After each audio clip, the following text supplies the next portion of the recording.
Salamat po tay dahil lagi kayong nandyan para sa akin. Basta tandaan mo, kahit na may asawa ka na, nandito pa rin ako kapag kailangan mo ng tulong o di kaya payo. Alam ko naman po yun eh. Nakausap ko na rin pala ang asawa mo. Inulit niya sa akin ang mga pangako niya na mamahalin at aalagaan kanyang mabuti. Alam ko namang tutuparin niya ang pangako niya eh. Oo naman po tay. Mula pagkabata kilala nyo na siya. Kilala nyo rin na mabait ang pamilya niya. Kaya nga naging panatag ng loob ko na siya ang naging asawa mo eh. Alam ko po na kaya kayo nalulungkot dahil magkakalayo na tayo. Malapit lang naman ang Maynila eh. Kahit anong oras, pwede nyo kaming dalawin doon. Sige, kapag may oras ako pupunta ako roon. Kung hindi nga lang doon natanggap sa trabaho si Kenneth, hindi talaga ako titira sa Maynila. Hindi ko kasi gusto ang buhay sa syudad eh. Iba pa rin kasi kapag nasa probinsya. Kahit anong oras naman pwede kayong bumalik dito kung hindi nyo gusto na manirahan doon. Labis na pag-aasikaso sa pamilya at kakulangan ng suporta mula sa asawa ang dahilan kung bakit napapabayaan ng babae ang kanyang sarili. Huwag sana maging dahilan ng pagbabago ng itsura ng asawa para maghanap ng ibang babae. Magandang araw, Miss Gwen, at ganun din sa masusugid na taga-subaybay ng inyong channel. Tawagin niyo na lang akong Trina. 31 na sa kasalukuyan at may 2 anak. Pareho kaming tubong Pampanga ng tatay ng mga anak ko. Mula pa noon, naging libangan ko na ang tumambay sa inyong channel. Isinasabay ko minsan sa gawaing bahay ang pakikinig. Nainganyo na rin akong sumulat dahil may naging karanasan din akong kahalintulad ng mga pangyayari sa mga sender nyo. Sana po magustuhan din ng kapwa ko taga-subaybay ang ibabahagi kong kwento. Kumusta na pakiramdam mo? Ayos na naman. Ang baby natin. Kinuha na nurse para paliguan. Nakausap mo na ang mga magulang natin? Oo, kanina. Tuwan-tuwa nga sila eh. Sabi ko lalabas na tayo kaya sa bahay na lang sila dumalaw. Siguradong tuwang-tuwa ang mga magulang mo dahil unang apo nila, tapos lalaki pa. Nagpaplano na nga ng binyag. Sabi ko kailangan pa natin pag-ipunan. Sila na lang daw ang bahala sa gagastusin. Nakakatuwa talaga ang mga magulang mo. Hintayin mo na makita nila ang anak natin. Baka hindi na natin mahawakan kahit sandali. Parang nai-imagine ko na nga ang mga reaksyon nila. Baka makigulo rin ng mga magulang mo. Malamang. Papatalo ba naman sila? Oo nga. Siguradong magkakagulo na sa bahay natin yan. Teka lang. Nagugutom ka ba? Hindi ako nakakaramdam ng gutom eh. Sasabihan na lang kita. Parang inaantok pa ako. Di matulog ka na muna. Ako na ang bahala sa baby natin. Gaya ng inaasahan namin ni Kenneth, pagdating ng pamilya namin naging masaya at magulo ang bahay namin. Sila na rin ang nagplano ng tungkol sa binyag. Napagkasunduan nga na sa probinsya namin sa Pampanga ganapin para makadalo lahat ng kamag-anak at kaibigan namin. Makalipas nga ang 1 taon muli ako nagbuntis. Babae naman ang naging anak namin. Hindi katulad ng panganay namin na naging magarbo ang binyag. Simple at mga kaanak lamang ang imbitado. Medyo nagtitipid na rin kasi kami noon dahil gipit sa budget. Tanging pamilya ko lang din ang nag-ambag noon. Hindi pa ba luto ang ulam? Sandali na lang to. Gutom ka na ba? Oo Kanina pa kumakalaman si Kumura ako. Pasensya ka na. Hindi ko kasi namalayan ng oras eh. Tanghali na pala. Nalibang ako sa paglalaba. Natapos mo ba ang labahin mo? Oo. Isasampay ko na lang naman ng mga yon. Ay nako, pati ang mga anak natin siguradong gutom na. Buti nalilibang sa panonood ng TV. Siya nga pala. Malapit na yung piyesta sa amin. Oo nga pala no. Uuwi ba tayo? Oo naman. Nakapagpaalam na ako sa trabaho Matagal na ring hindi nakikita ng mga pamilya natin ang 2 bata. Oo nga Sigurado, miss na nila ang mga bata. Kaya habang hindi pa dumarating yung araw na pag-uwi natin, Ayusin mo na yung mga dadalhin nating gamit para walang makakalimutan. Oo, ako na ang bahala sa lahat. Baka pwede na yan. Kanina pa talaga ako nagugutom eh. Oo, pwede na to. Teka, maghahain na ako Trixie! Josh! Halina kayo mga anak! Kakain na tayo! Mauna na ako sa inyo ng mga batang sumandok ha. Sige lang, ako na ang bahalang magpakain sa kanila. Kapag ganyan na nawiwili sa panonood, hindi sila aalis sa harapan ng TV. Susubuan ko na lang sila. Mabuti pang ang subuan mo na lang para maraming makain. Nagugutom na rin ako kanina pa pero tinitiis ko lang. Habang sarap na sarap sa pagkain si Kenneth, ako naman abala sa pagpapakain sa dalawang bata. Nang makatapos ako sa pag-aasikaso sa mag-aama, isinantabi ko muna ang mga hugasin. Hindi rin muna ako kumain. Isinampay ko muna ang mga damit na nilabahan ko. Naalala ko kasi gagamitin ni Kenneth bukas ang uniform niya. Ang sipag mo naman, Trina. Araw-araw ka yata naglalaba. Oh, kayo po pala Aling Marites. Mahirap po kasing matambakan ng labahin eh. Hindi ka ba tinutulungan ni Kenneth sa mga gawaing bahay? Pagod na po yun sa trabaho. Tsaka gawain ko naman to bilang asawa eh. Ano bang katwiran niyan, Trina? Huhulaan ko. Ultimo pagbabantay sa mga anak nyo, hindi pa magawa ng asawa mo, no? Para ka palang alila eh. Ako, hindi naman po. Masaya ako na asikasuhin ko ang pamilya ko. Ilang taon ka na nga, iha? 28 po. Bakit yun naman biglang naitanong? Wala ka pa palang 30 pero mas mukha ka na matanda sa tunay mong edad. Nananalamin ka pa ba, ha? Nakita mo ba ang itsura mo? Ano ho ba ang ibig niyong sabihin, Aling Marites? Diretsahin niyo na po ako. Mukha ka ng losyang eh. Aba, matuto ka namang mag-ayos ng sarili mo. Baka mamaya maghanap ng ibang babae ang asawa mo. Hindi po ako magagawang ipagpalit ni Kenneth sa ibang babae. Mahal niya ako at ang mga anak namin. Sa tingin mo, sapat na ang mahal kayo para hindi ka niya ipagpalit sa iba? Ang mga lalaki, kalimitan sa kanila sa panlabas na anyo tumitingin. Pasensya na po kayo, Aling Marites. Marami pa po akong importanteng gagawin sa bahay. Hindi ko naman dinibdib ang mga sinabi ni Aling Marites. Kilala kasi ang may edad ng babae sa pagiging mahadera at tsismosa. Hindi lang naman ako ang naging biktima ng matabil niyang dila. Marami kami. Iniwasan ko na lang siya sa abot ng makakaya ko. Madali lang naman yun sa akin dahil hindi naman ako palalabas ng bahay. Dumating ang araw ng pag-uwi namin sa probinsya. Maaga pa lang gumising na ako para maghanda ng almusal namin. Nakagayak na silang tatlo pero ako naghahanap pa rin ng may susuot. Noon ko lang nalaman na wala na pala akong maayos na damit. Isang simpleng blouse lang ang sinuot ko at maong na pantalon. Mabuti naman nakauwi kayo. Opo, Tay. Matagal na palang plano ni Kenneth ang pag-uwi dito sa atin. Nasaan ang asawa mo? Nandun po siya sa kanila. Tay, pwede bang dito kami tumuloy? Ang dami kasing bisita sa bahay ng mga biyenan ko eh. Wala na kaming mapipwestuhan. Oo naman. Marami ba silang handa? Opo, 3 baboy po ang kinatay nila eh. Hindi na nga ako nakatulong. Bantayan pa kasi itong 2 eh. Bukas na lang po kami babalik doon. Kumain na ba kayo? Opo, kumain na kami bago pumunta rito. Ay, siya nga po pala. Kumusta na kayo dito? Si nanay po. Nandun sa ate mo. Sana muna kasi nagbabantay sa mga pamangkin mo. May nangyari po ba kay na ate?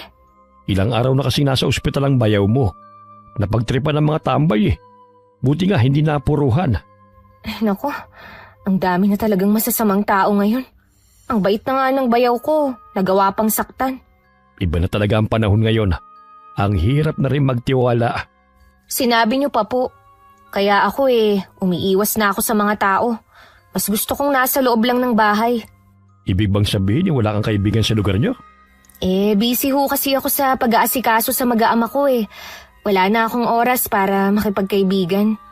Baka naman napapabayaan mo ng sarili mo ha. dapat bigyan mo rin ng panahon ng sarili mo. Mula po nung mag-asawa ako, priority ko na ang pamilya at hindi ang sarili ko.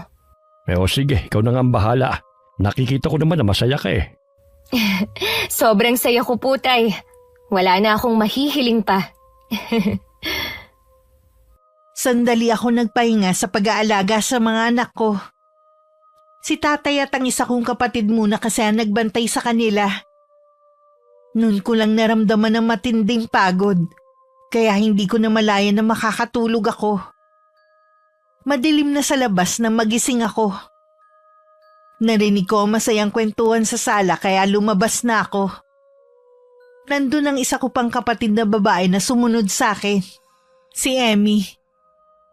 Masaya yata ang pinag-uusapan niyo, ha? Ate, kanina ka pa namin hinihintay na magising eh. Totoo nga palang sinabi ni na Kuya Peter sa'yo. Na ano naman? Namukha ka ng losyang. Ang tanda mo na ring tingnan. Amy, ngayon lamang umuwi ang ate mo kung ano na yung sinasabi mo. Totoo naman tayong sinasabi ko eh. Bata pa si ate pero mukha na siyang matanda dahil losyang na. Hindi ka ba talaga titigil ha? Hayaan niyo na lang po, Tay. Baka nagbibiro lang si Emmy. Mabuti pa humingi ka ng sorry sa ate mo. Hindi na po kailangan. Para yun lang eh. Maliit na bagay lang naman po yan. Pasensya ka na ate ha. Joke lang naman yun eh. Okay lang. Tumatanggap naman ako ng biro eh. O, Tay. Umiti na kayo. Masyado naman kayong seryoso eh. Mabuti pa maghain ka na ng hapunan, Emmy.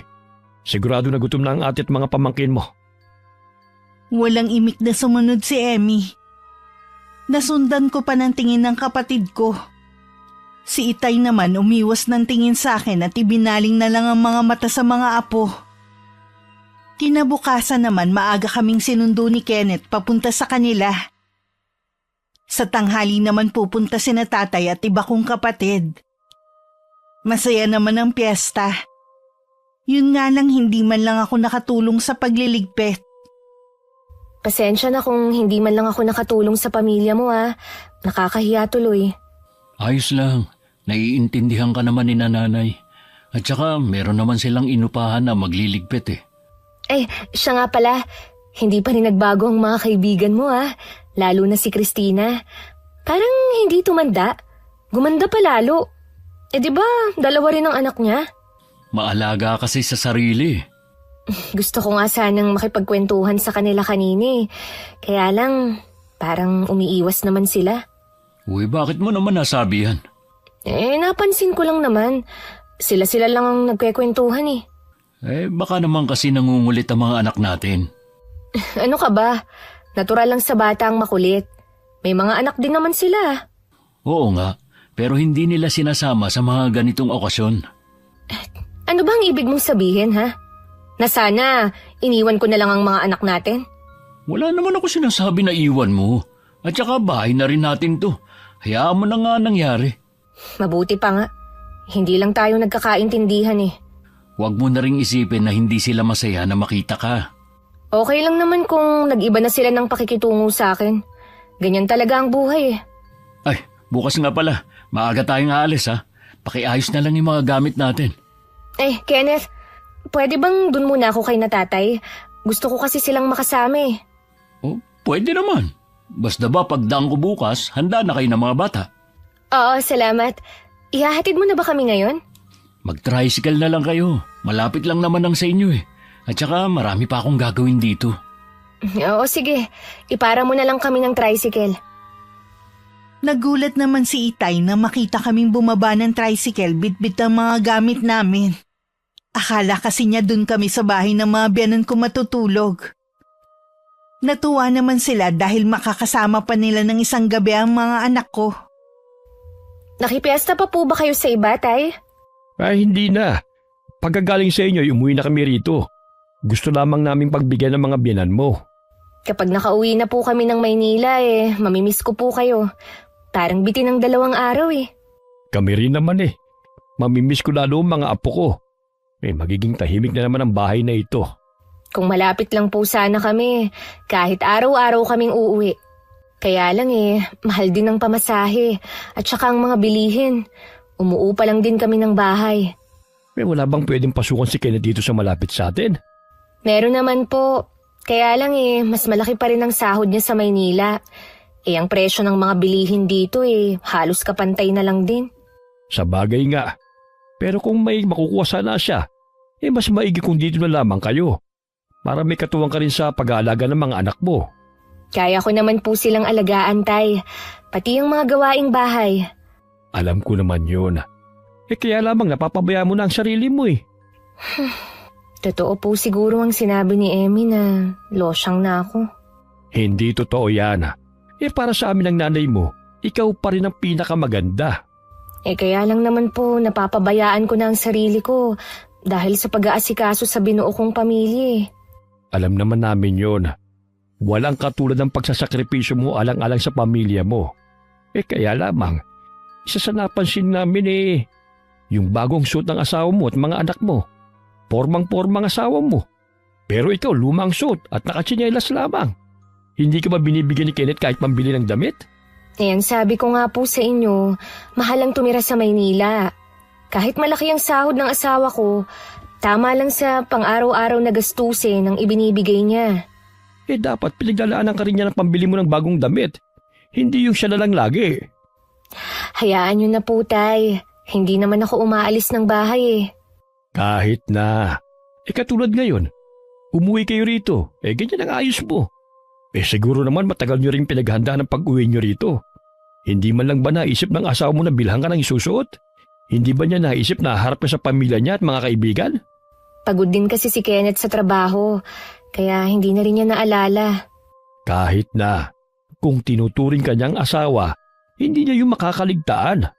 Kahit hindi ako nabibilhan ng mga bagong damit ni Kenneth, mabuti po siyang asawa sa akin at ama sa mga anak namin. Sana hindi magbago ang pagtingin niyo sa asawa ko dahil lang dyan.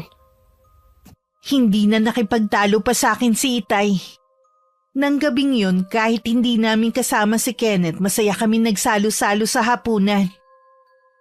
Umuwi rin si Inay para makasama kami bago lumuwas ulit bukas.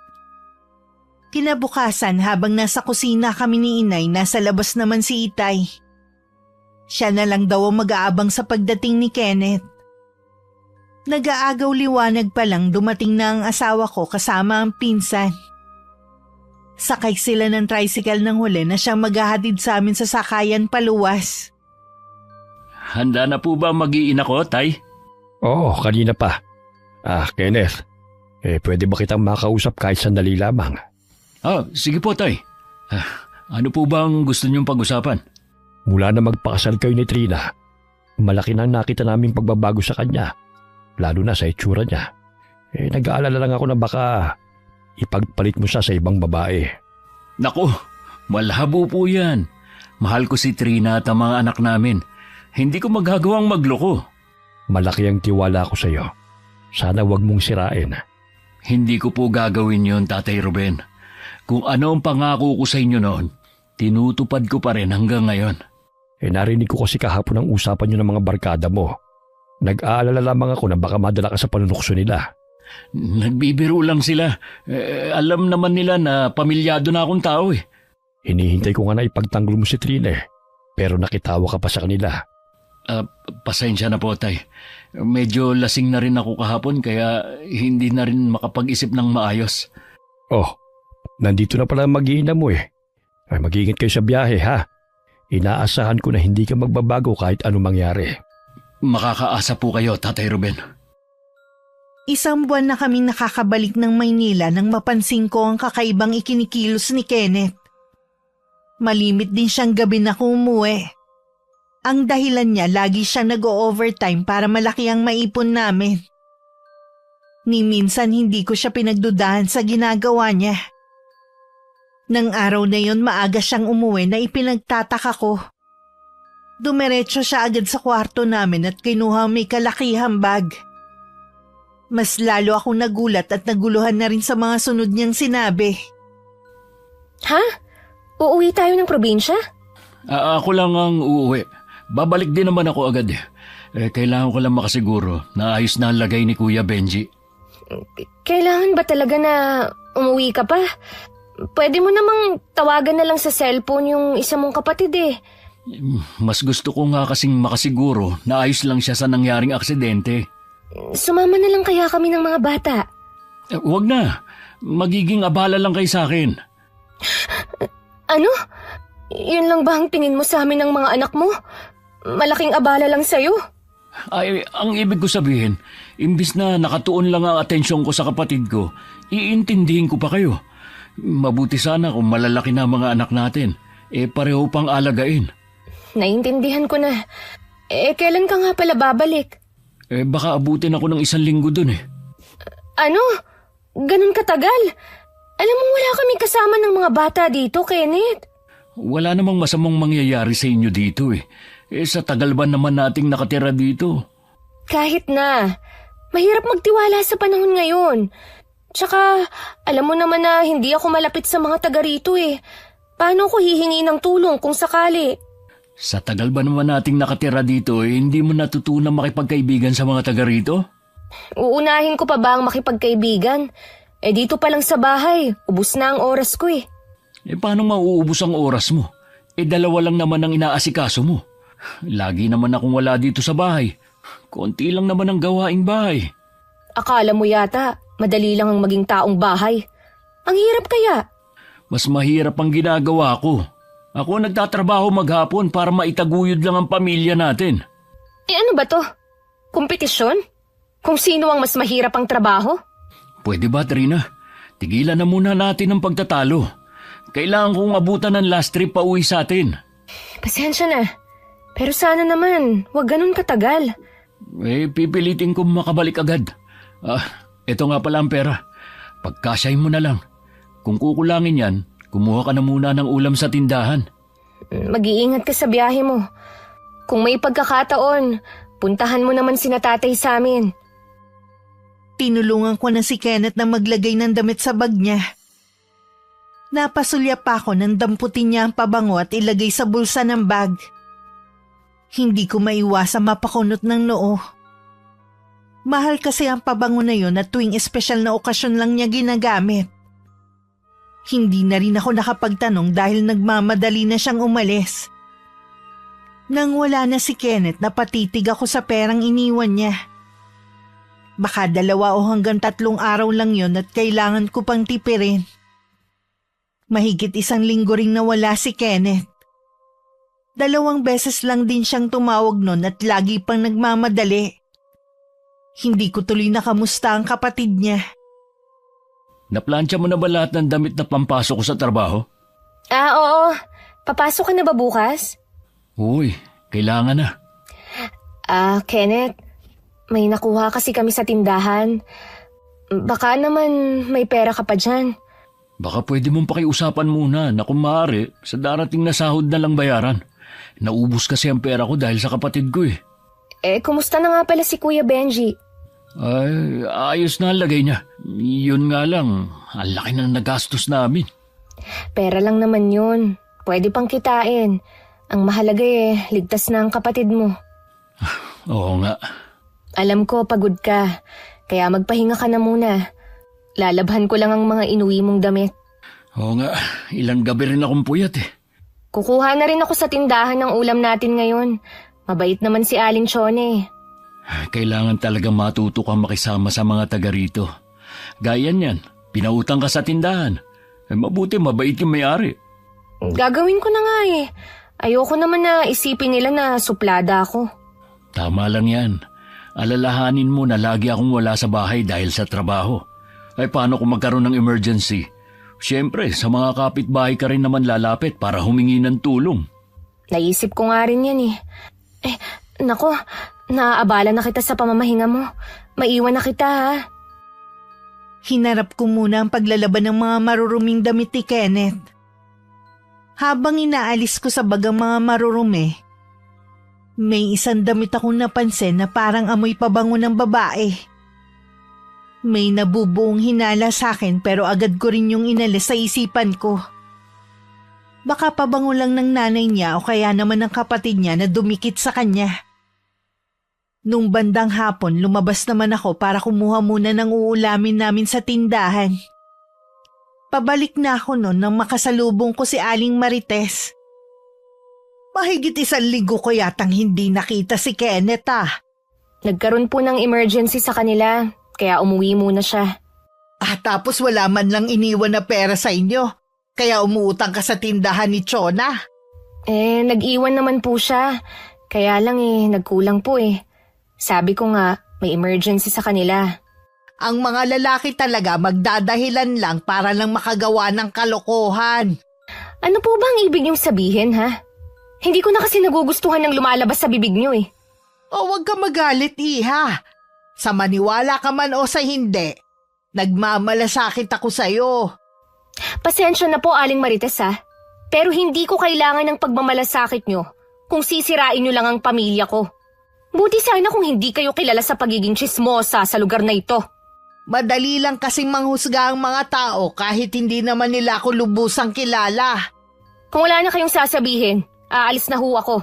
Kailangan ko pa kasing magluto ng hapunan namin. Sadali lang, Iha. May sasabihin pa ako. Ano po yun? Hindi ako sisira sa pamilya mo kundi ibang tao. Huwag ka sana magbulag-bulagan sa ginagawa ng asawa mo. Sige, mauuna na rin ako, ha? Naging palaisipan sa akin ang mga sinabi ni Aling Marites. Hanggang makauwi, tulala ako. Naabutan ko namang gising na ang mga anak ko at nag-iiyakan. Bakit ngayon ka lang? Sa tindahan ka lang naman pumunta sobrang tagal mo. Nagising tuloy ako sa iyak ng mga bata. Pasensya ka na. Hinarang pa kasi ako ni Aling Marites Sa dami naman ang pwede mong kausapin yung matandang tsismosa pa na yun. Hindi ko naman talaga siya kinakausap Siya lang yung laging lumalapit sa akin. Ano naman na sinabi ng babaeng yun? Kung ano-ano lang na wala namang katuturan. Hindi na rin naman ako makakatulog. Ang mabuti pa, magluto ka na lang ng maaga. Patahanin mo rin sa pag-iyak ang 2 bata. Bakit hindi mo mapatahan? Mga anak mo rin sila, ha? Ikaw ang hinahanap Dahil sa pagiging abala mo sa trabaho, lumalayo na ang loob sa'yo ng mga anak natin. Wala ka ng oras para sa kanila. Hindi mo na nagagawang ipasyal man lang sila. Kita mo nga nakagagaling ko lang sa problema tapos gusto mo gumastos na naman ako. Hindi ko naman sinasabi na ngayon mo sila ipasyal. Sa ibang pagkakataon sana, gaya ng dati. Ayoko mangako dahil alam mong busy ako at wala rin akong budget. Pati ba yung ipon natin na nasa iyo nagastos mo? Oo naman. Alangan naman na hindi ako maglabas ng pera. At saka ipon ko naman yun. Walang masama kung itulong sa kapatid ko. Hindi ko naman sinabi na huwag kang tumulong. Pero sana naman, Kenneth, magtira ka kahit konti. Wala na tayong magagawa. Naubos na Hindi man lang kami nakinabang ng mga anak mo. Mag-iipon na lang uli ako. Wala naman ako nagawa kahit nakakaramdam ako ng panlulumo. Hindi man lang kasi sinabi ni Kenneth na balak niyang gastusin ang naipon niya. Akala ko kasi iniipon niya yun para sa kinabukasan ng mga anak namin. Nang mga sumunod na araw, lagi na namang ginagabi sa pag-uwi si Kenneth. Dahilan niya overtime sa trabaho para mabilis daw siyang makaipon. Ang hindi niya alam sa tuwing gabing umuwi siya may mga matang nakasubaybay sa kanya. Naku! Ay, tinakot niyo naman ako, Aling Marites. Akala ko kung sino na yung biglang lumabas sa dilim Masyado ka naman palang matatakotin, iho. Kahit naman kasi sino magugulat sa inyo Sino nga pala yung babaeng laging naghahatid sa'yo, ha? Babae? Sinong babaeng tinutukoy niyo? Huwag ka na magkaila pa. Alam ko na kaya kagabi na umuwi dahil meron kang ibang babae. At yun ang laging naghahatid sa'yo. Hindi ko alam ang sinasabi niyo. Huwag ka munang umalis, iho. Kinakausap pa kita. Malalim na ang gabi. Hinihintay na ako ng asawa ko. Paano mo kaya nagagawang lokohin ng asawa mo na buong buhay niya walang ginawa kundi pagsilbihan ka? Hindi ba kayo titigil, ha? Bakit naman ako titigil? Oras na may masabi kayo sa asawa ko, humanda kayo sa akin. Wala ka bang nanay at hindi ka marunong rumespeto sa matanda, ha? Hindi naman kayo karapat dapat irespeto Wala kayong alam kundi ang makialam sa buhay ng iba. Ang sabihin mo, natatakot ka lang na malaman ng asawa mo na meron kang ibang babae. Hindi rin maniniwala sa inyo si Trina. Kilala ko ang asawa ko. Mabilis nang tumalikod si Kenneth at hindi na pinansin ang pagtawa ng matandang babae. Pagdating sa bahay, napabalikwas pa ako ng bangon sa sofa. Hindi ko na malayang nakatulog pala ako sa paghihintay sa kanya. Bakit siyang ka na naman natulog? Di ba sabi ko sa'yo, wag mo na ako hintayin dahil may dala naman akong susi? Hindi ko naman kasi alam na makakatulog ako eh. Kumain ka na ba? Oo, kanina pa. Mukhang mainit ang ulo mo ah. Paanong hindi init ang ulo ko? Nakasalubong ko si Aling Marites kanina. Ha? May sinabi ba siya na hindi maganda? Wala naman. Nagulat lang ako nang bigla siyang sumulpot sa harapan ko. Alam mo naman na mainit ang dugo ko sa babaeng yun Pagpasensyahan mo na lang. Ganun lang talaga yun. Kahit anong mangyari, iwasan mo ang matandang yun ha. Huwag mo rin paniniwalaan ang mga sinasabi niya. Hindi naman talaga ako naniniwala sa kanya eh. Tsaka kapag nakikita ko siya, malayo pa lang, umiiwas na ako. Mabuti naman. Kenneth, baka naman pwede mo akong bigyan ng pera. Di ba binigyan na kita? Sa mahal kasi ng bilihin ngayon, konti lang ang nabibili ko eh. Hindi ko man lang mabilhan ng masarap na ulam ang mga bata. Baka pwedeng bawasan mo muna ang ipon mo. Magpasalamat ka nga at nakakakain kayo kumpara sa iba na walang-wala talaga. Tapos nagre-reklamo ka pa? Hindi naman ako magre-reklamo. Tama na nga. Pagod ako. Gusto ko na magpahinga. Saka na tayo mag-usap. Wala akong nagawa kundi ang mapabuntong hininga na lang. Ilang sandali pa sumunod na ako sa kanya sa kwarto namin. Naabutan ko pa siyang hawak ang cellphone niya. Nang makita niya ako, agad niya yung tinago. Kinabukasan, nagtiis kami ng mga anak ko sa noodles lang dahil wala na talagang budget para sa ulam.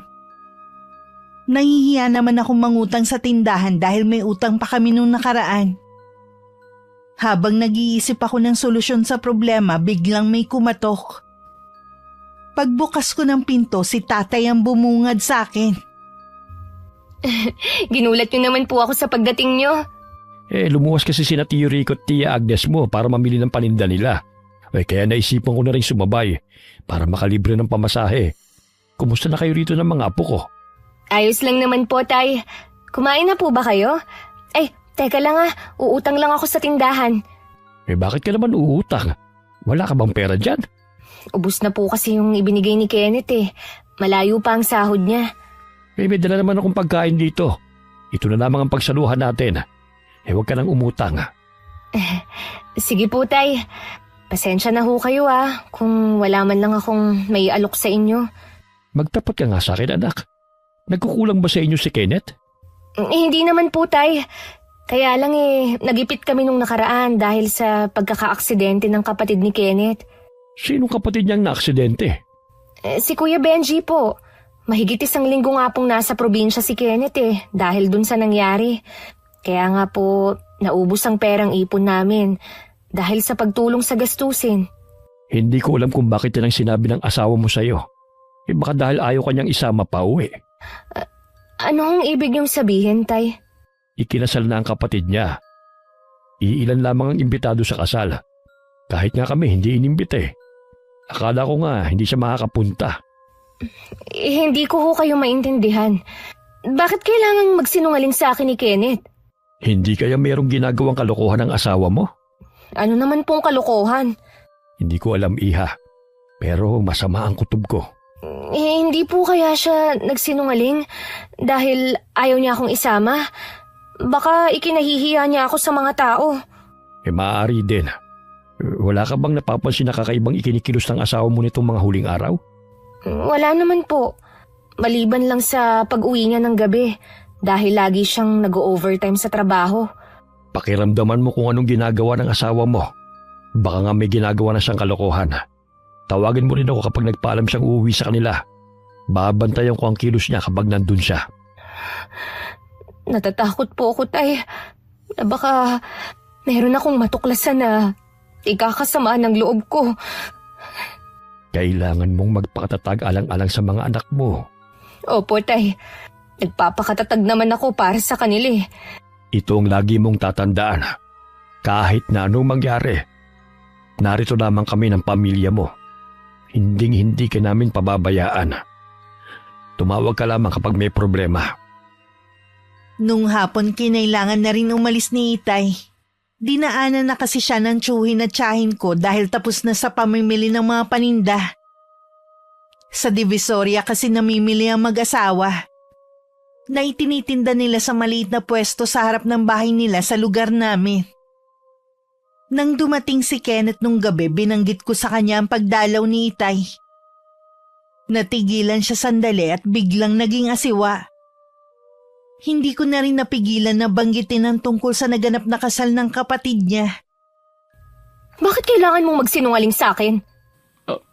Hindi naman ako nagsinungaling sa'yo. Sa tingin mo kaya, hindi malalaman ni Itay kung sakaling naaksidente ang kapatid mo? Yung kasal nga nalaman niya eh, kahit iilan lang ang inimbita niyo. Oo na, aminin ko na. Hindi nga na-aksidente ang kapatid ko kundi kasal niya. O ano, masaya ka na? Bakit kailangan mong magsinungaling sa akin, Kenneth? Bakit gumawa ka pa ng kwento? Baka kasi magpumilit ka pang sumama eh. Anong masama? Asawa mo naman ako. Nakakahiya kasi kung isasama kita. Hindi ka naman marunong magayos.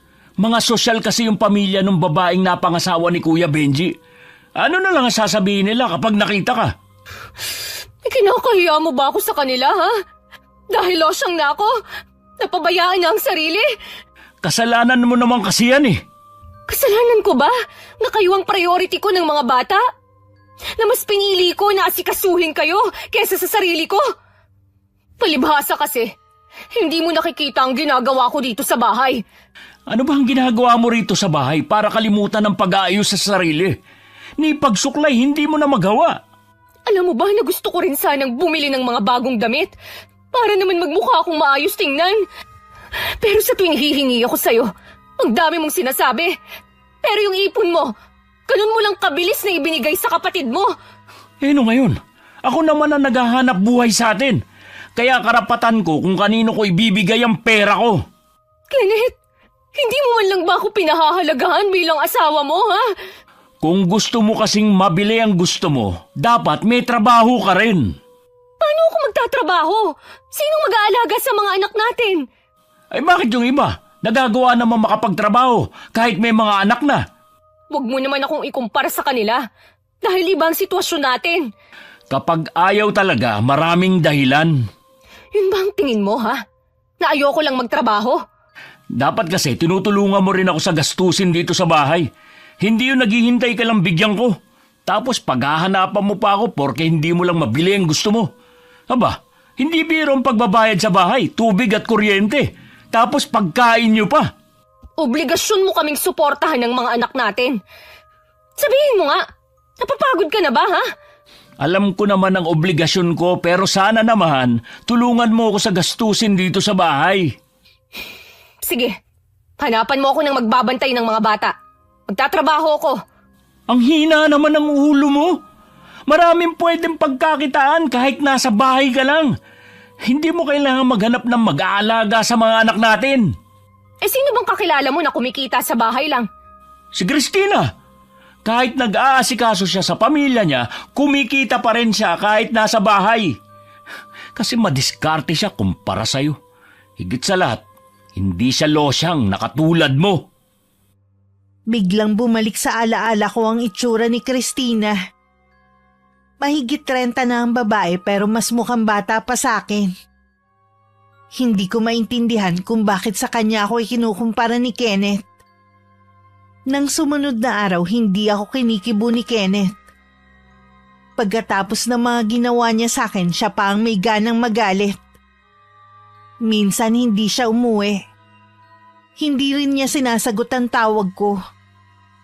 Lingid pala sa akin, umuwi na naman siya sa kanila. May nakapagsabi naman kay tatay kaya pinuntahan niya ang asawa ko. Tatay Ruben, ano pong ginagawa niyo rito? Hindi ba dapat akong nagtatanong sa niyan? Anong ginagawa mo rito? Bakit hindi mo kasama mag-iina mo? Uuwi din po kasi ako bukas eh. Despedida po kasi ng kaibigan ko kaya nandito ako ngayon. Gusto ko lamang ipaalala sa'yo. Hindi ka na binata para gawin kung anong gusto mo. Pamilyado ka ng tao. Dapat alam mo ang prioridad mo. Alam ko po yan. Hindi nyo kailangang ipaalala. Minsan lang naman akong umuwi dito eh. Kailangan ko rin namang mag-relax. Naiisip mo ba yan samantalang si Trina walang tigil sa pag-aasikaso sa inyo? Napabayaan na nga niya ang sarili niya eh. Nasa kanya naman yun eh. Nasa bahay lang naman siya pero hindi man lang niya nakuha na mag-ayos ng sarili. Sana naman bigyan mo rin ng oras ang pamilya mo para hindi nag-iisip ang asawa mo na may ginagawa kang kalokohan. Wala po akong ginagawang masama. Puro trabaho lang ako. Nasa labas ng gate ng mga oras na yun sina Tatay at Kenneth. Magpapaalam na sana si Itay nang biglang sumulpot si Christina. Love, nandyan ka lang pala. Kanina pa kasi kita hinahanap eh. May kausap ka pala. Nandito pala kayo, Mang Ruben. Tama bang narinig ko na tawag mo sa manugang ko? Tay, magkababata po kami ni Christina. Yun na po ang tawagan namin mula pa noon. Huwag niya naman sanang bigyan ng mali siya. Sa tingin mo kayo malilin lang niyo ako? Totoo po yun, Mang Ruben. Alam din ng pamilya niya na yan din ang tawagan namin. Huwag sana kayong mag-isip ng masama. Lalo na't nandito ako sa bahay ng mga magulang ko. Sana nga nagsasabi kayo ng totoo. Ay, salamat naman umalis na ang matandang yun. Ano ba kasi ang ginagawa niya rito? Hindi ko nga alam eh. Basta na lang siya sumulpot dito. Halika na nga sa loob. Katatapos lang namin mag-usap ni Itay. Nalaman ko umuwi si Kenneth sa kanila gaya ng hinala ko. Napaiyak na lang ako dahil pakiramdam ko wala na akong halaga sa asawa ko. Ang daming tanong sa isip ko kung saan ba ako nagkulang bilang asawa. Hanggang inabot na ng gabi, hindi pa rin umuwi si Kenneth. Nasa labas ako ng inuupahan namin at nakatanaw sa kawalan. Mukhang malalim ang iniisip mo ah. Kayo po pala, Aling Marites. May kailangan po ba kayo? Wala akong kailangan sa'yo. Baka ikaw meron. Wala rin ho akong kailangan sa inyo. Sige ho, papasok na ako sa loob. Sandali lang iha. Mag-usap muna tayo. Tungkol naman ho saan? Tungkol sa asawa mo at sa babae niya. Ho? Walang ibang babae ang asawa ko. Huwag niyo siyang gawan ng kwento gaya ng iba. Kahit kailan, hindi ako gumawa ng kwento. Lahat ng sinasabi ko, puro totoo. Sinasabi lang ng iba na gumagawa ako ng kwento dahil hindi nila matanggap na totoo ang sinasabi ko. Gaya mo na pilit pa rin nagbubulag-bulagan. Tigilan niyo na nga ho ako. Huwag niyong sirain ang pamilya ko, gaya ng ginagawa niyo sa iba. Sanay naman ako na lagi akong nasisisi. Imbes na magpasalamat sila. Wala naman pong dapat ipagpasalamat sa inyo eh. Mabuti pa, umuwi na lang kayo sa inyo at magkulong sa bahay para hindi kayo nakakaperwisyo. Sa nakikita ko sa'yo, mukhang nahusgahan mo na ako. Perwisyo palang tingin mo sa akin. Meron pa sana akong sasabihin pero tumalikod na si Aling Marites. Nakonsensya naman ako sa inasal ko sa matandang babae. Hindi naman kasi kami tinuruan na maging bastos ng mga magulang namin sa ibang tao. Kahit ano pa ang estado nito sa buhay. Mainit lang kasi ang ulo ko at siya ang napagbuntunan ko. Mukhang hindi na darating si Kenneth kaya pumasok na lang ako sa loob ng bahay. Kinabukasan na ng tanghali siya dumating. Sakto namang katatapos lang namin mag-usap ng kapatid ko. Oh, bakit ka umiiyak? Katatawag lang kasi ni Emmy. Isinugod daw si tatay sa ospital dahil sa paninikip ng dibdib. Baka naman wala lang yun. Ano ka ba? Hindi isusugod si Itay sa ospital kung hindi seryoso ang sakit niya. Anong gusto mong gawin? Kailangan kong umuwi sa amin. Kailangan kong makita si Itay Eh di umuwi ka sa inyo. Iiwan ko muna sa iyo ang mga anak natin. Ano? Aba, hindi pwede. May trabaho ko bukas. May trabaho ka pa pala. Pero ilang araw ka rin hindi umuwi dito. Nagpalipas lang ako ng init ng ulo. Ikaw na nga itong nagsinungaling sa akin. Ikaw pa ang mainit ang ulo. Eh kung umuwi ka na ngayon. Isama mo na lang yung mga bata. Mabuti pa nga siguro. Kesa naman pabayaan mo lang. Itong huling araw pa naman, laging mainit ang ulo mo sa kanila. Alam mo naman kasing pagod ako sa trabaho. Hindi mo man lang sawayin na huwag maingay. Bigyan mo na lang ako ng pamasahe para makauwi kami sa amin. Ang sabi mo? Uuwi ka tapos wala ka naman palang pera? Alam mo naman wala akong pera, di ba? Dahil wala akong trabaho. Yan ang nga sinasabi ko sa'yo eh. Ayaw mo kasing dumiskarte mag-isa. Pwede ba, Kenneth? Huwag mo nang ipamukha sa akin yan. Bigyan mo na lang ako ng pamasahe namin kahit papunta lang. Baka hindi ko naabutan ng buhay si tatay. Wala akong pera dito. Anong wala? Di ba may ipon ka? Saan na napunta yon? Akin lang ang perang yun. Wala kang pakialam dun. Nagmamakaawa naman ako sa'yo, Kenneth. Naghihingalo ang tatay ko. Kailangan kong makauwi sa amin. Ang ingay mo naman. Makaalis na nga muna. Kenneth! Kenneth! Saan ka pupunta? Bumalik ka rito! Kenneth!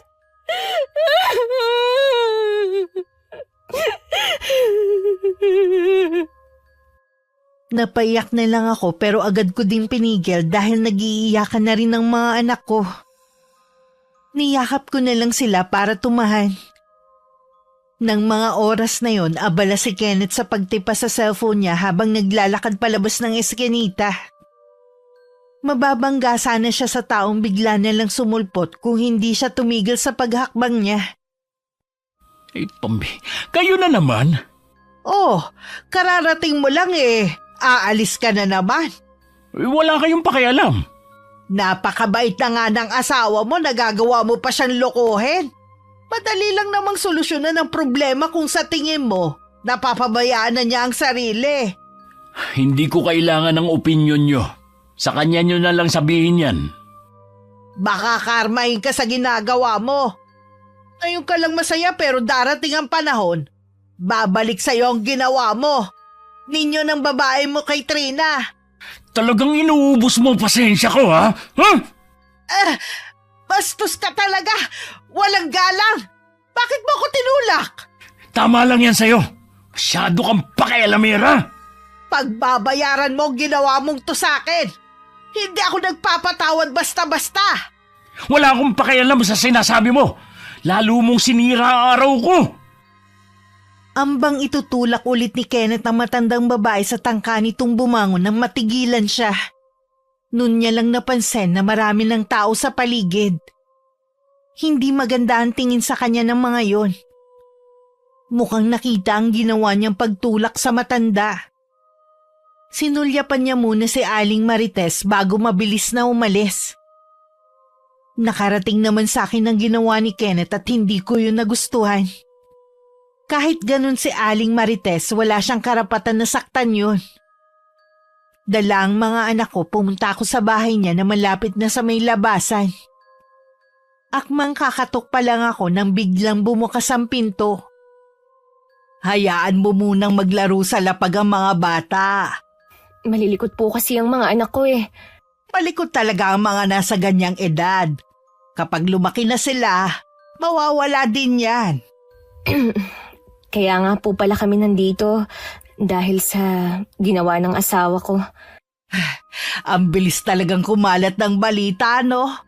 Aling Marites, ako na huwang humihingi ng dispensa sa ginawa niya. Hindi naman siya ganun dati eh. Baka pagod lang siya sa trabaho. Ganon ang totoo niyang ugali. Hindi na lang niya maitago. Bago ho kami magpakasal, kilala na namin ng isa't isa. Kaya alam kong merong dahilan ng pagbabago niya. Eh handa ka naman ba kung sakali na malaman ang dahilan ng pagbabago niya? Kahit hindi ho siguro ako handa, wala naman akong magagawa kung dumating man ang sandaling yun eh. Hindi mo kailangan humingi na despensa sa akin. Dahil asawa mo naman ang may atraso sa akin eh. Ayoko lang po kasi na merong nakakaaway ang asawa ko. Palalampasin ko ang ginawa niya alang-alang sa'yo at sa mga anak ninyo. Salamat po sa inyo. Aalis na rin ho kami. Sandali lang, Iha. Bakit ho? Nararamdaman kong meron pang bumabagabag sa'yo eh. Baka makatulong ako sa'yo. Meron nga ho. Kanina, tumawag ang kapatid ko. Sinabi niyang nasa ospital ang tatay namin. Gusto ko sanang umuwi kaya lang wala po akong pera eh. Yan talaga ang mahirap kapag wala kang pera. Pahihiramin na lang kita. Po, gagawin niyo talaga yun? Oo naman. Kaya lang, wala po akong trabaho. Hindi ko alam kung kailan ko kayo mababayaran. Hindi pa naman ako naniningil eh. Sige na, maghanda na kayo para makauwi na kayo ng mga anak mo. Importanteng makita mo ang iyong ama. Salamat po, Aling Marites. Paano ko po ba kayo pasasalamatan? Huwag mo munang isipin ang bagay na yon. Magbadali ka na. Biglang lumambot ang puso ko at tuluyan nang naglaho ang inis ko kay Aling Marites. Hindi ko akalain kung sino pa ang taong kinaiinisan ng marami dahil sa pagiging mahadera. Siya pa pala ang tutulong sa akin. Hanggang sa makaalis ng bahay, hindi umuwi si Kenneth. Inila ko na lang ang buong bahay. May sarili naman siyang susi kaya makakapasok siya. Lingid sa akin dahil sa biglang pag-alis nito kanina. Hindi nadala ang susi na nasa bag niya. Trina! Ano ba? Buksan mo yung pinto! Kanina pa ako nilalamok dito! Huwag mong ubusin ang pasensya ko! Ay, sino bang... Oh, Kenneth, ikaw lang palang maingay dyan eh. Pasensya na po kayo, Mang Tino. Ayaw po kasi akong pagbuksan ng asawa ko eh. Wala kasing tao dyan. Ho? Bukas po ang ilaw ah. Baka nakalimutan lang patayin ng asawa mo. Kanina kasi nagmamadali silang umalis ng mga anak niyo eh. May dala silang malaking bag. Alam niyo po ba kung saan sila nagpunta? Tinatanong ko nga kung saan sila pupunta. Ang sabi, uuwi sa kanila dahil nasa ospital ang ama. Ganun po ba? Hindi mo pala alam? Hindi po eh. Pupuntahan ko na lang po yung may-ari ng bahay para manghiram ng susi. Naiinis naman naglakad palayo si Kenneth. Makailang beses din niyang sinipa ang bato sa dinadaanan. Malayo-layo pa naman ang bahay ng may-ari ng inuupahan namin. Pagdating doon, nalaman niyang wala ang buong pamilya at nasa bakasyon. Buisit talaga. Kapag minamalas ka nga naman, hindi pa naman ako pwede makipagkita kay Christina. Lalo na umuwi dun sa amin. Mabuti na lang hindi nagligalig ang mga anak ko sa bus. Mabilis din ang naging biyahe namin. Umuwi muna ako sa bahay para iwan ang mga bata sa kapatid ko. Pagdating sa ospital, naroon si inay at isa ko pang kapatid. Gising na rin ng mga sandaling yun si Itay. Kumusta na po kayo, Tay? Okay na ako. Bakit ka pa umuwi? Sabi ko sa nanay mo na tawagan ka uli para hindi ka na pumunta rito. Nasa biyahe na po kami nun. Sigurado ba kayong okay na kayo? Oo naman. Makakalabas na nga ako bukas eh. Okay naman kasi lahat ng laboratory test ko. Ay, salamat naman. Sabi ko sa inyo eh, tigilan nyo na ang paninigarilyo nyo. Yan din nga sabi ng nanay mo at mga kapatid mo eh. Tay, may sinabi po pala si nanay kaninang pagdating ko. Meron daw kayong sasabihin? Oo, Iha. Yun din siguro ang dahilan kung bakit sumikip ang dibdib ko. Dahil sa sama ng loob. Pakiramdam ko, trinaydor tayo ng buong pamilya nila. Ano po ba ang ibig niyong sabihin? Nung una nagkahinala na ako. Kaya nang malaman ko na nasa kanila na naman si Kenneth, pinuntahan ko sila. Sa harapan ng pamilya ng asawa mo, kitang-kita ko ang paglalambingan nila. Kahit na sino mararamdaman na may relasyon sila. Si Kenneth po? May babae. Sinong kabit niya? Si Christina. Hindi, Tay. Hindi magagawa sa akin ni Kenneth yan. Masakit mang tanggapin. Pero yun ang totoo. May ibang babayang hayop mong asawa. At yung pangkababata niya na may asawa rin. Paano niya nagawa sa akin to? Lahat ginawa ko para sa kanya. Sa loob ng ilang taong pagsasama namin, pinagsilbihan ko siya. Umiyak ka lamang. Pero ayoko nang makikipagbalikan ka pa sa asawa mo. Pero Tay, paano ang mga anak namin? Ayoko pong lumaki sila na walang ama. Lintik na yan. Niloloko ka na nga ng asawa mo. Yan pa rin ang iniisip mo. Hindi mo ba narinig ang sinabi ko kanina? Alam ng buong pamilya niya ang ginagawa sa iyo ng asawa mo. Mas gugustuhin ko pang lumaki ng walang ama mga apo ko kaysa patuloy kang makisama sa manlolokong yon. Gusto ko pa rin pong makausap si Kenneth. Kailangan kong marinig ang panig niya. Bahala ka. Pero wag mong isasama mga apo ko pagbalik ng Maynila. Hindi rin ako papayag na kunin niya at ng pamilya niya ang mga bata. Dadaan muna sila sa ilalim ng bangkay ko. Nang makauwi si Itay sa bahay, nagpaalam naman ako na uuwi muna ng Maynila.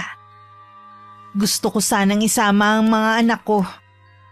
Pero matigas ang kagustuhan ng mga magulang ko na maiwan sila. Huwag mo kong subukan, Trina. Itatakwil kita oras na ipilit mo ang gusto mo. Akala mo yata hindi ko alam ang balak mo. Kung gusto mong magpakatanga sa lalaking yon, ikaw na lamang. Huwag mo nang isali ang mga apo ko. Umuwi ako sa Maynila na mag-isa. Ilang araw lang ako nawala, naging makalat na ang buong bahay. Tambak na rin ang labahan na halos lahat kay Kenneth. Gabi na nung dumating siya. Bahagya pa siyang nagulat nung magbukas siya ng ilaw, nandun ako sa sala. Oh, kailan ka pa dumating? Kanina lang. Bakit naman nakapatay ang ilaw? Kanina ka pa pala nandito. Baka kasi kapag nalaman mong nandito na ako, bigla kang hindi umuwi. Trina, hayaan mo muna ako magpaliwanag. Sagutin mo na lang lahat ng tanong ko, Kenneth. Yung totoong sagot at walang paligoy-ligoy. Nasaan nga pala yung mga anak natin? Huwag mong ibahin ang usapan. Trina. May relasyon ba kayo ni Christina at alam yun ng pamilya mo? Sigurado ako na nung aksidente, hindi pala. Nung kasal ng kapatid mo, magkasama kayong dalawa ng babaeng yun. Patawarin mo ko. Hindi ko sinasadya na lokohin ka. Basta na lang nangyari na nawala ang pagmamahal ko sa'yo. Dahil basta pumangit na ako, tumaba at nawala ng pagiging makinis ng kutis ko. Nawala na lang ba ang pagmamahal mo? Dahil losyang na ako sa paningin mo. Siguro nga dahil doon. Ikaw rin naman ang may kasalanan eh. Pinabayaan mo ang sarili mo. Hindi mo man lang ba naisip na kaya ako nagkaganito? Dahil mas inuna kong pangangailangan nyo kesa sa sarili ko. Pwede kong gawin ang ginagawa ng ibang babae dyan, pero hindi ko ginawa. Dahil ikaw ang inuuna ko. Ang pangangailangan mo. Tapos sasabihin mo sa akin, kasalanan ko kung bakit ka ng babae. Bakit si Christina kahit may mga anak, nagagawa pa rin ingatan ng sarili? Wala ka na bang gagawin kundi ikumpara ko sa babaeng yon, ha? Siya, may katuwang siya sa pag-aalaga ng mga anak niya. Samantalang ako, solo ko lahat. Dahil may pera ang asawa niya na Seaman, marami siyang panluho sa katawan niya. Ikaw nga, kahit pambili ng pulbo, hindi mo man lang ako mabilhan. Patawarin mo ko kung nasaktan kita. Mabuti na rin siguro na nakapag-usap tayo ngayon. Uuwi na ako sa atin at balak na rin namin magsama ni Christina. Nabulag ka sa angking ganda niya. Pati pamilya mo, nasilaw sa pera ni Christina. Kaya kinukonsinti ang ginagawa mo. Sa palagay mo, kaya mong tapatan ang asawa niya, ha? Ang pera niya? Iiwan ka rin ni Christina kapag wala ka nang maibigay. Mahal namin ni Christina ang isa't isa. Yun ang mahalaga. Akala ko, akong tanga sa ating dalawa. Yun pala, mas tanga ka pa. Ipagpapalit mo ang pamilya natin sa babaeng hindi mo nga alam kung kayang tagalan ng hirap sa piling mo. Tama na. Kahit ano pa sabihin mo, hindi mo na mababago ang isip ko. Pagkatapos kong marinig ang lahat ng sinabi mo, wala akong balak na habulin ka.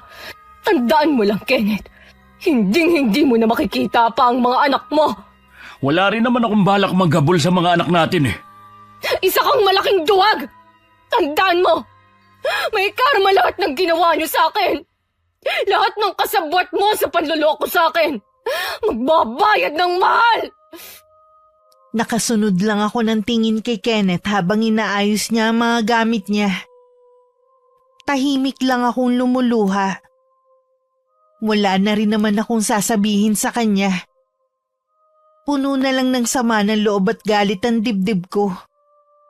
Sinisisi ko rin ang sarili ko kaya niya ako iiwan. Nang matapos siyang magligpit, walang paalam na lumabas siya ng bahay. Inayos ko lang ang sarili ko at saka lumabas din. Sa tinitirhan ni Aling Marites ako pumunta. Ganon talaga ang mga lalaki. Hindi makontento sa iisang babae. Madaling magpatukso. Gusto kong gumanti sa lahat ng ginawa nila, Aling Marites. Pati pamilya niya, trinaydor ako. Sigurado ka ba na gusto mong gumante? Opo, hindi ko lang alam kung paano. May alam ako pero masyadong delikado. Baka pagsisihan mo. Sila nga hindi nagsisisi sa ginawa nila sa akin eh. Dapat lang silang magbayad. Aling Marites, nagmamakaawa ho ako sa inyo. Tulungan niyo ako kung paano makakaganti. Kaya kitang tulungan sa pamamagitan ng kaalaman ko sa itim na mahika. Kukulamin niyo po sila? Oo, lahat ng kasabwat ng asawa mo sa panloloko sa'yo. Gawin niyo na po. Gusto ko silang maghirap gaya ko. Kapag nasimulan ko na ang orasyon, wala nang bawian. Kahit lumuhod ka pa sa akin, hindi na natin maibabalik ang dati. Kaya kailangan mong pag-isipang mabuti. Buo na po ang desisyon kong gumanti. Kung ganon, ibigay mo sa akin lahat ng litrato ng mga taong gumawa sa'yo na masama. Salamat po, Aling Marites. Tatanawin kong malaking utang na loob ang gagawin niyong ito. Pagkatapos ng gagawin ko sa kanila, kailangan harapin mo ang bagong buhay ng buong tapang. Habang nagtatagumpay ka at umaangat, siya naman pagbulusok nila pababa. Habang nagsasagawa ng ritual si Aling Marites, tahimik ko lang pinanonood ang ginagawa niya. Nakita ko kung paano niya patakan ng kandila ang mga mukha ng nasa litrato. Habang patuloy sa pagbulong ng salitang Latin, nakita ko rin ang paglapit ng napakarami at iba't ibang insekto. Parang may isip ang mga yon na nakikinig sa kanilang Panginoon. Nang sumunod na araw, inayos ko na rin ang mga gamit namin. May lungkot akong naramdaman sa pag-alis ko sa bahay na yon na ilang taon rin naming tinirhan. Iba pa rin kapag kasama mo ang sariling pamilya. Kayo po ba walang pamilya? Meron akong anak pero may sarili na rin siyang pamilya. Hindi naman niya ako pinababayaan eh. Kaya po pala kahit hindi kayo magtrabaho, nakikita ko na maayos naman ang buhay niyo. Sana sa pagkikita natin ulit, matagumpay ka na sa buhay. Kalimutan mo na ang mga taong nanakit sa'yo. Hayaan mo ang karma ang maningil sa kanila. Opo, maghahanap na rin po ako ng trabaho para masuportahan ko ang mga anak ko. Sa kanila ko nalang ibubuhos lahat ng pagmamahal ko. Tama nga yan. Sarili at mga anak na lang muna ang mahalin mo. Mahigpit ko pang niyakap si Aling Marites. Nangako ako sa kanya na kapag may oras dadalawin ko siya. Nahuli ko pa siyang nagpunas ng luha. Hindi ako makapaniwalang sa maikling panahon naging malapit kami sa isa't isa. Sino ang mag-aakala na ang kinaiinisan ko siya pa pala ang tutulong sa akin at magiging sandalan ko? Pagdating sa amin, malugod naman akong tinanggap ng pamilya ko. Nangako sila na tutulungan ako para makabangon muli. Hindi po ba kayo pinahihirapan ng mga apo nyo? Nako, hindi. Kita mo nga mula na dumating kayo. Naging masaya na uli ang bahay na ito dahil sa tawanan ng mga bata. Salamat po, Tay, ha? Dahil kayo ang naging karamay ko para makabangon muli. Pamilya tayo, anak. Natural lamang na kami ang dadamay sa'yo. Maiba ako. Kumusta ang trabaho mo? Mabuti naman po. Wala na akong mahihiling pa. Ang sarap talaga na may sarili kang pera. Sa nakikita ko, nakalimutan mo na si Kenneth. Kinalimutan ko na po talaga siya. Mula nung piliin niya si Christina. Kung ganun hindi ka na maapektuhan kung mapag-uusapan sila. Huwag niyo pong sabihin na nakikibalita pa rin kayo sa kanila. Hindi naman ako kundi ang nanay at mga kapatid mo. Ano naman po ang nalaman niyo sa kanila? Hayun, parehong wala ng trabaho si Kenneth at Christina ngayon. Sa pagkakaalam ko po may negosyo sila. Nalugi raw kasi maluho naman yun si Christina. Mula nung magsama sila ni Kenneth, pinuto na rin ang asawa niyang suporta sa kanya. Kinuha na rin sa kanya mga anak niya. Kung ganun po pala, nag-uumpisa na ang karma sa kanila. Maghintay lang kayo, Tay. May mas matindi pang mangyayari sa pamilya nila. Lagi na ako nakikibalita sa nangyayari kay Kenneth at sa pamilya niya. Natutuwa ako tuwing nalalaman ko kung gaano sila nahihirapan ngayon. Isang umaga habang papasok ako sa trabaho ko, hindi ko alam na muling magkukrusan landas namin ni Kenneth. Trina, hindi kita nakilala. Dahil ba maayos ang pananamit ko? At nakasuklay ang buhok? Ay, saan nga pala ang punta mo? Papasok sa trabaho. Saan ka nagtatrabaho ngayon? Manager ako ng isang sikat na bake shop sa bayan. Ganun ba? Ang taas naman ang posisyon mo. Bakit naman? Napag-aral naman kaming magkakapatid ang mga magulang namin. Hindi ko nga lang nagamit. Dahil mas pinili kong mag-asawa agad at maging ulirang may bahay. Natutuwa ako para sa'yo. Kumusta na nga palang mga anak natin? Nasa maayos silang lagay. Kahit wala ka sa tabi nila. Sana payagan mo kung madalaw sila. Pasensya ka na, Kenneth, ha? Hindi ka na kasi welcome sa bahay namin O paano? Nagmamadali kasi ako. Teka lang, Trina. Huwag ka muna umalis. Ano pa ba ang kailangan mo? Inaabala mo na ako Baka may alam kang trabaho na pwede kong pasukan. O baka hiring kayo. Pasensya ka na. Wala akong alam. Magtanong ka na lang sa iba. Puno ng panlulumo ang mukha ni Kenneth at may nabasa din ako na panghihinayang. Kinapa ko sa dibdib ko kung meron pa akong nararamdaman sa kanya. Wala na talaga. Mabisa nga ang orasyong ginawa sa akin ni Aling Marites. Mabilis ko nakalimutan ang pagmamahal ko kay Kenneth. Hindi ko lang inaasahan na sa kabila ng ginawa niya may lakas pa siya ng loob na magpakita sa bahay namin. Si tatay ang nakaharap niya at dinig na dinig ko ang pag-uusap nila. Saan ka ba kumukuha ng kakapalan ng mukha para magpakita pa rito? Gusto ko lang pong dalawin ang mga anak ko. Bakit ngayon pa kung kaya wala ka ng trabaho? Kung gusto mo silang makita, kailangan may pang-suporta ka rin. Wala po kasi akong trabaho ngayon. Yun naman pala di umalis ka na rito. At huwag ka na magpapakita kahit na kailan. Alang-alang lang sa mga apo ko. Kaya hanggang ngayon nakatayo ka pa rin sa harapan ko. Ayoko na mawalan sila ng lolo. Wala na nga silang ama. Pati ako mawawala sa kanila. Dahil pwede kitang patayin dito mismo sa loob ng bakuran ko. Huwag niyo naman pong ipagkait sa akin ng mga anak ko. Kung kinakailangan pong paabutin natin sa korte para... Napakayabang mo. Wala ka nang pere. Akala mo may panggastos ka?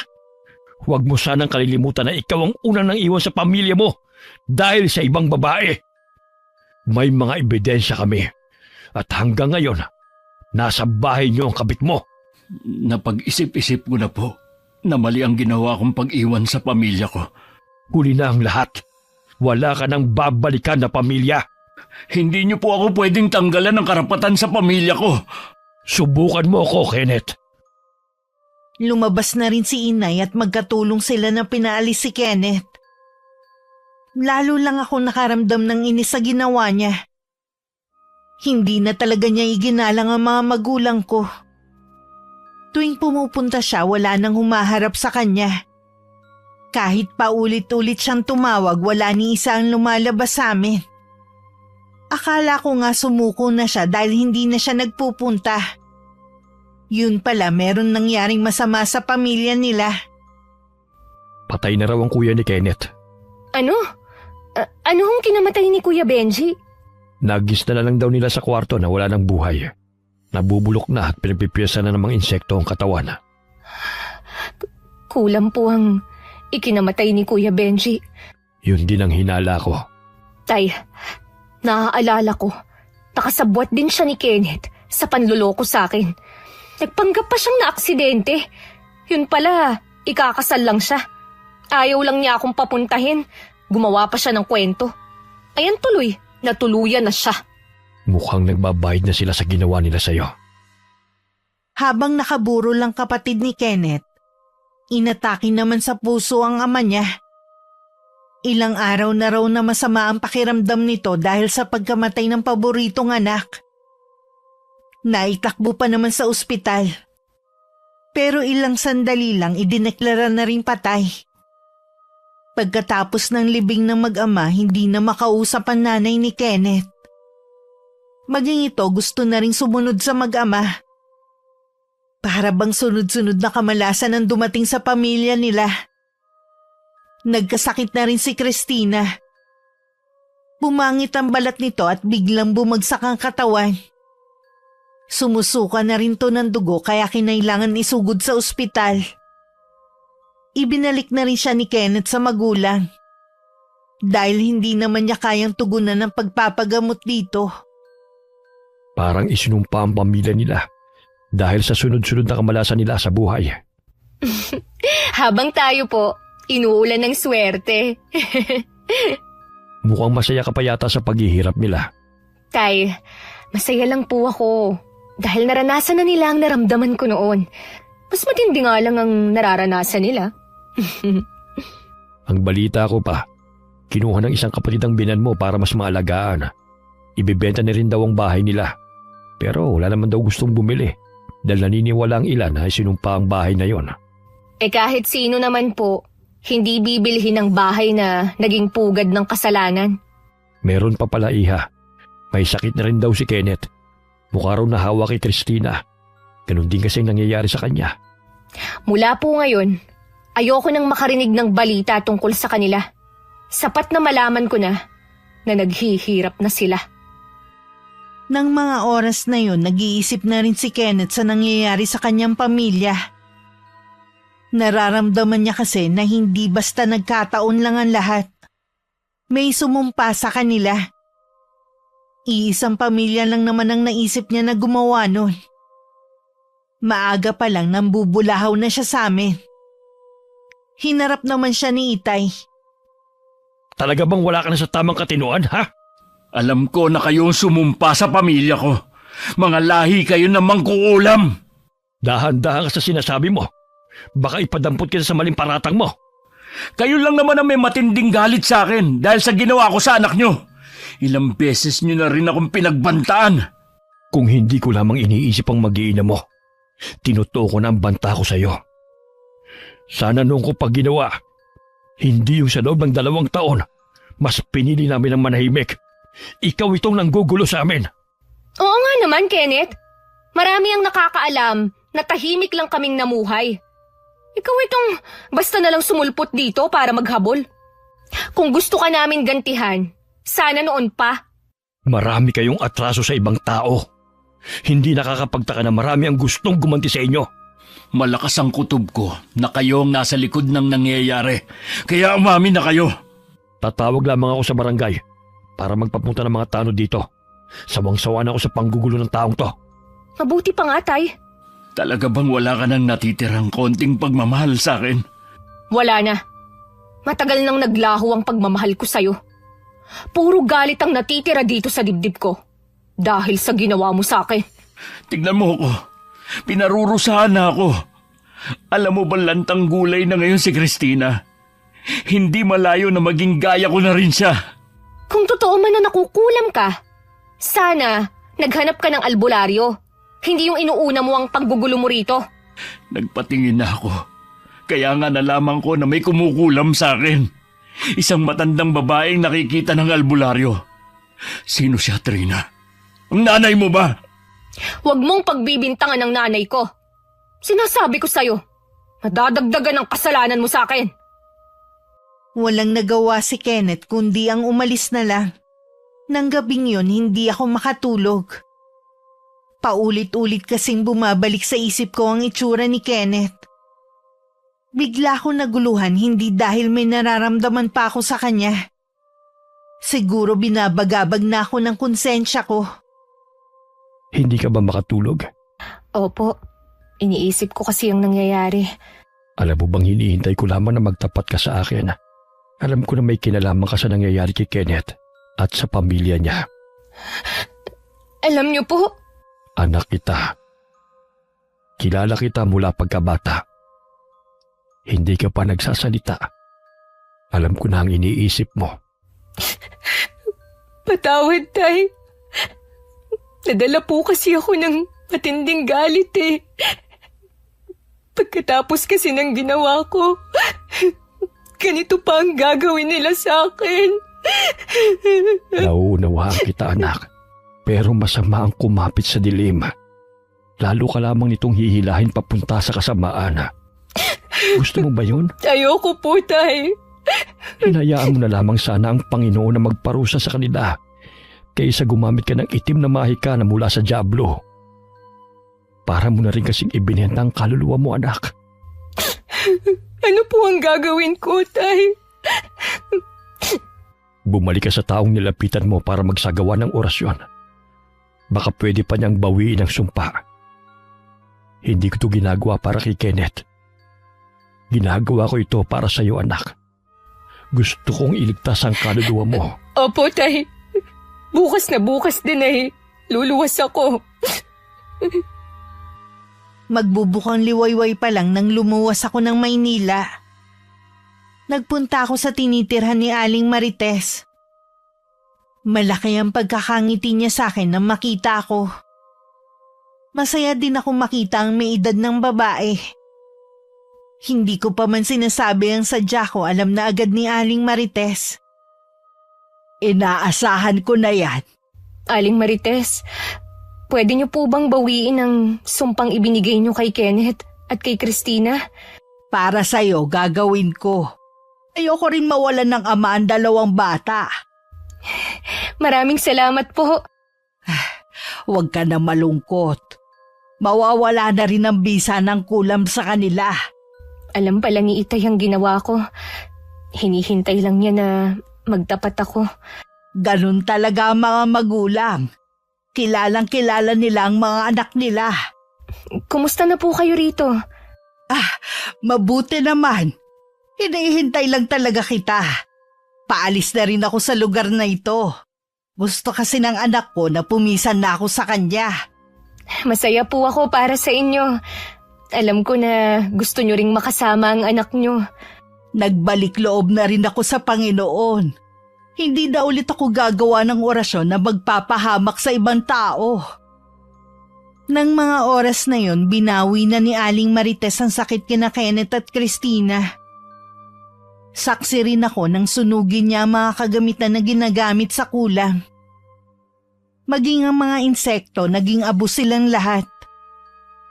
Bago umalis, niyakap ko pa si Aling Marites. Alam kong yun na ang huli naming pagkikita. Pero sa kaibuturan ng puso ko, umaasa ako na magkikita pa rin kami balang araw. Galing dito si Kenneth. Pagkagising daw niya kanina, magaling na siya. Yun lang po ba ang sinadya niya? Humingi rin siya ng kapatawaran sa amin ng nanay mo. Nakiusap din siya kung pwede daw niya makita yung 2 bata. Pinagbigyan ko na. Dahil nakikita ko naman na tao sa puso niya ang kanyang paghingi ng tawad. Mabuti naman at magaling na siya sa sakit niya. At natuto siyang magpakumbaba. Gusto ko rin niya na makausap bago daw siya umalis. Saan daw po siya pupunta? Susundan daw niyang nanay niya para maalagaan. Hindi pa man kami natatapos mag-usap ni Itay, dumating na si Kenneth. Iniwan muna kami sandali ni Itay para makapag-usap. Aalis ka raw? Oo. Baka matagalan pa bago ako bumalik. Sana nga gumaling na si inay. Ipagdarasal ko ang agarang paggaling ng inay mo. Salamat. Alam ko na malaki ang kasalanan namin ng pamilya ko sa'yo. Sana balang araw, mapatawad mo kami. Pinapatawad ko na kayo.